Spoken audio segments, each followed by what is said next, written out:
দর্শক আপনাদের স্বাগত জানাচ্ছি নিউজ সেভেন বাংলায়। আপনাদের জানিয়ে রাখি, ওয়াকফ সংশোধনী বিল 2025-এর বিরোধিতা করে বাইক মিছিলের আয়োজন করা হয়েছে। দেখতে পাচ্ছেন করণদিঘি, বোতলবাড়ি, কামারতোর, রসকোয়া, দোমনা এলাকা জুড়ে ইতিমধ্যেই সেই মিছিল কিন্তু গোপালপুরের মাটিতে এসে পৌঁছেছে, যেখানে ওয়াকফ বোর্ড যে সম্পত্তি রয়েছে সেই ওয়াকফ সংশোধনী যে বিল নিয়ে আসছে কেন্দ্র সরকার, সে বিলের বিরোধিতা করে আজকে কিন্তু ওই বিশাল বাইক মিছিলের আয়োজন করা হয়েছে, যেখানে শত শত বলা চলে হাজার হাজার ধর্মপ্রাণ মুসলিমরা তারা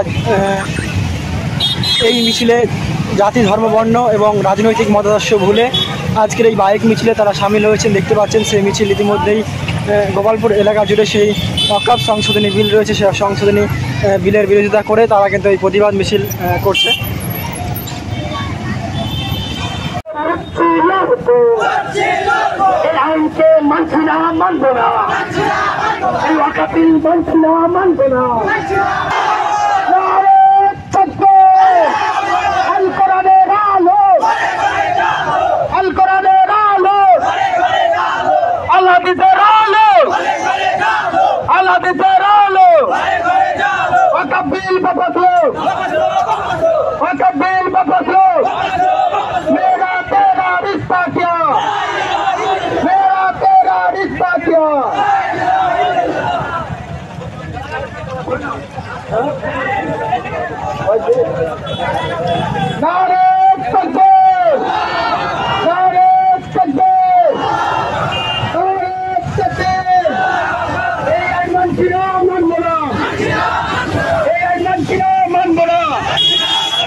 ইতিমধ্যে দর্শক আপনারা দেখতে পাচ্ছেন ওয়াকফ সংশোধনী বিলের বিরোধিতা করে বাইক মিছিলের আয়োজন করা হচ্ছে। আপনারা সরাসরি